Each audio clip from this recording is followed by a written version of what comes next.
What I'd like to do now is look at a hypothetical example of how a cryptocurrency might work in the real world. As we all know, most of our mates are constantly got the camera out taking snapshots, doing Instagram, taking videos, putting it on Facebook, putting it on YouTube. So let's say you decide, look, I think there's a market here. I need some equipment, I need a video camera, I need some lights, I need maybe to rent a studio. And off the back of that, I can actually start creating some really cool sort of videos and images, which then I can probably sell. So you actually launch the video coin, and people buy the video coin because that enables you then to buy the equipment and buy the facilities for you to get your business going. But what they get from that is that instead of you charging them, let's say £100 for a video, you would actually do that for them for, say, £90 worth of the tokens they've already bought.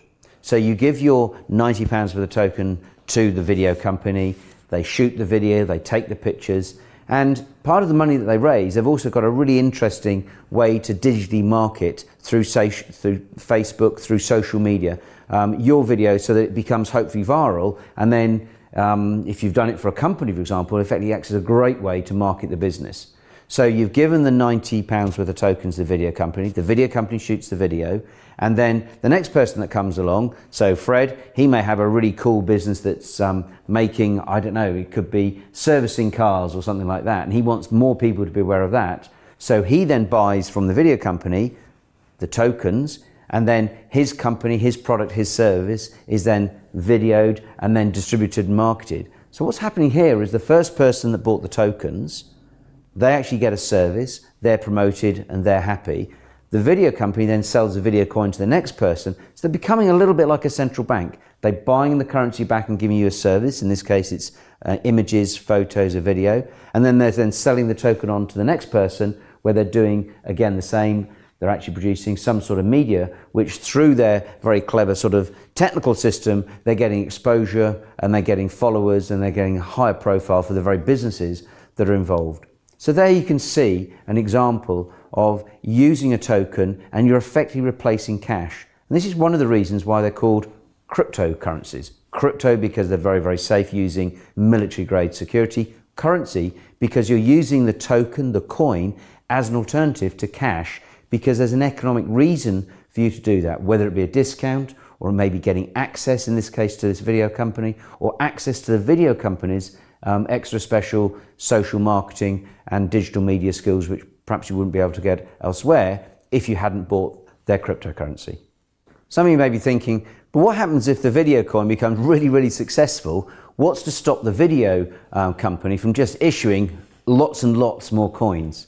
Well, at the very beginning, the video company will have to put out some sort of documentation to say, this is what we want your money for, these are the risks, these are some of the safeguards. And many, many cryptocurrencies, they limit, they put a box, they say, we will not issue any more than X thousand coins. So therefore you know that even if that video company, in this particular example, wants to actually issue more coins, they're legally not allowed to.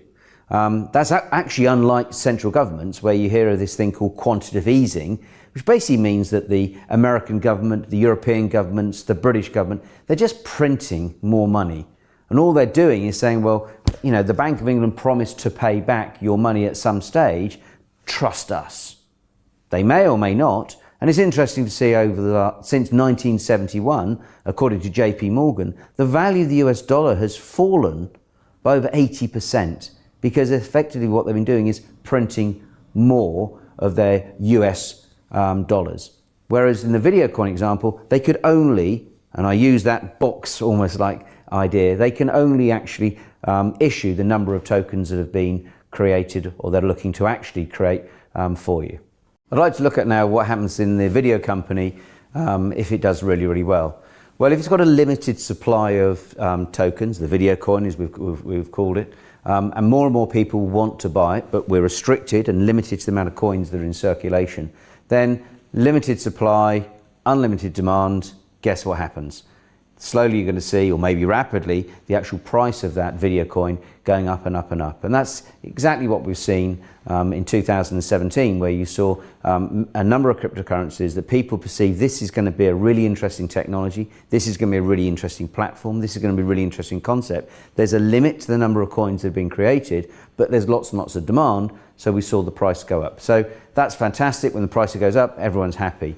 But things go up, things can obviously come down. So if we go back to the video coin, if we find that the people behind the camera, behind the lights, are you that actually have created this business, you're perhaps, you're carrying out some sort of fraudulent activity or nefarious sort of character, i.e., the fundamental business is bad, then clearly there's going to be less and less demand, and you're going to see the value of your token go down and down, because essentially you could find the video company in this particular example has actually gone bust.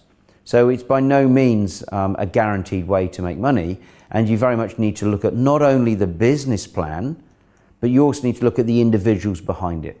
Because is it a proper company? Has it got proper directors? Do they have a reputational image to lose that would harm them and be detrimental to them? And if that is the case, then there's probably more likelihood that that business is a safer bet, as opposed to someone that actually has just come into the country. You don't know where they've been before, you don't know anything about them, whether they're good, bad or indifferent, and that can impact on the company and therefore impact on the actual value of the tokens.